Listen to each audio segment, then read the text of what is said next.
Get ready, please. Start.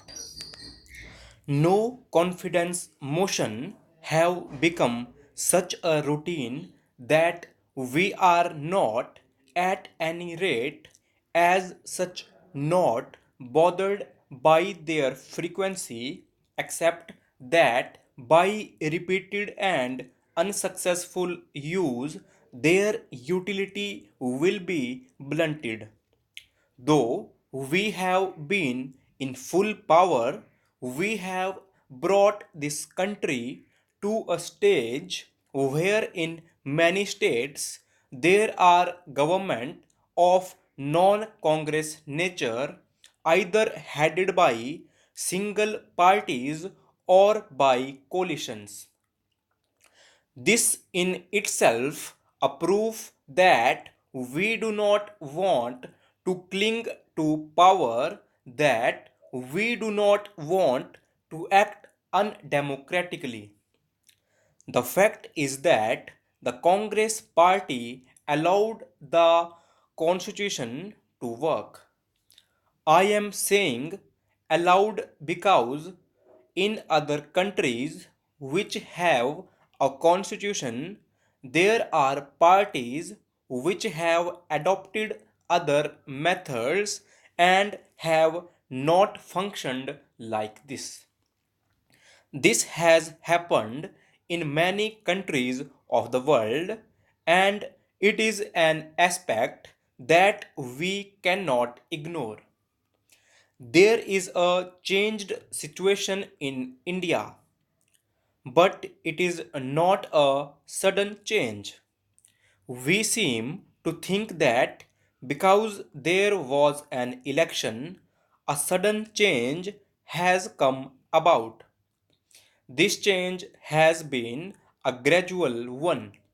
It has been coming about little by little, not only in every election, but also between elections. We have been watching the change coming over the people, and we have been consistently saying that these are the growing pains of democracy, that these are the roots which democracy is striking in our country. We have encouraged this, and today we see entirely new situation. One of the first things that I did was to extend my hand of cooperation and friendship to the non-congress chief ministers of certain states.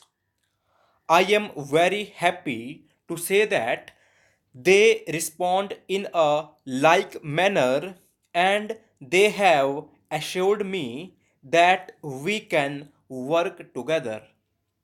It is not an easy situation because not only are the economic and the food situation difficult, but the whole complexity of this new political situation is there.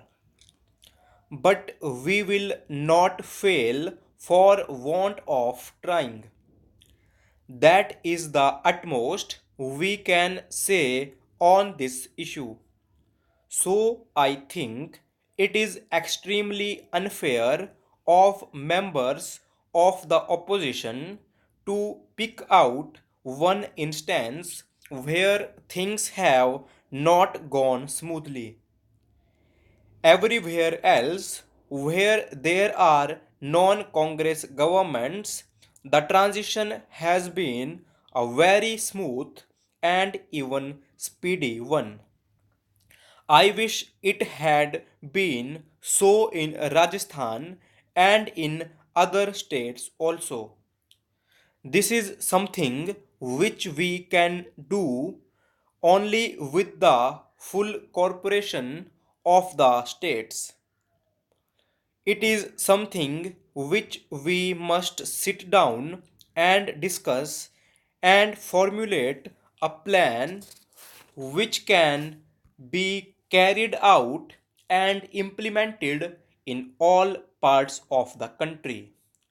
Some have said that we would rather starve than import food.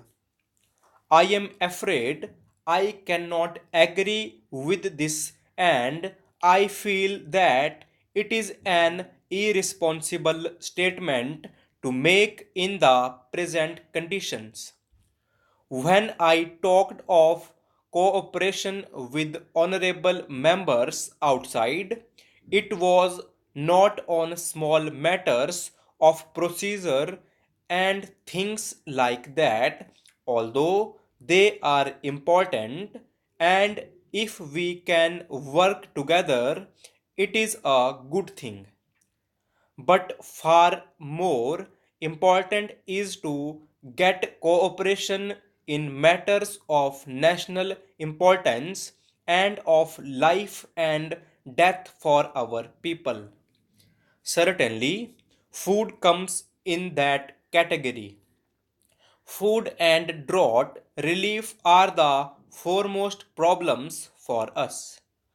Last year, we faced the same kind of problem, and it was only through a Herculean effort that we were able to avert a great human tragedy. This year is even more difficult because reserves are depleted and there is considerable uncertainty about supplies. The minister has already outlined the program of short term crops, and we must all see that this program is made a success. There is also the need to accelerate intensive cultivation programs all over the country. Many steps are being taken to deal with the immediate problem in Bihar and eastern UP. Some people here mentioned Rajasthan. I would like to say that we have not forgotten at all that Rajasthan also faces this problem, and so do areas of other states. There was the Joint Emergency Committee for Bihar set up under the Food Minister with the Bihar Chief Minister and his colleagues. It has already met 3 times. Drinking water is an acute problem in Bihar, and schemes worth over rupees 5 crores have been sanctioned by the central government. The election have thrown up certain political challenges, but the real challenge is the economic challenge of prices and production. Many honorable members opposite have talked about the economic situation. This is natural because it is a serious thing. But as usual, the diagnosis as well as the treatment has differed from person to person. This is what I mean when I say that we should get together on certain things. Let us have some kind of a minimum program on which we can agree at least one or two national issues. Higher production and budgetary discipline can give some respite from high price. Streamlining the administration and procedures is the first need. Stop. Thank you.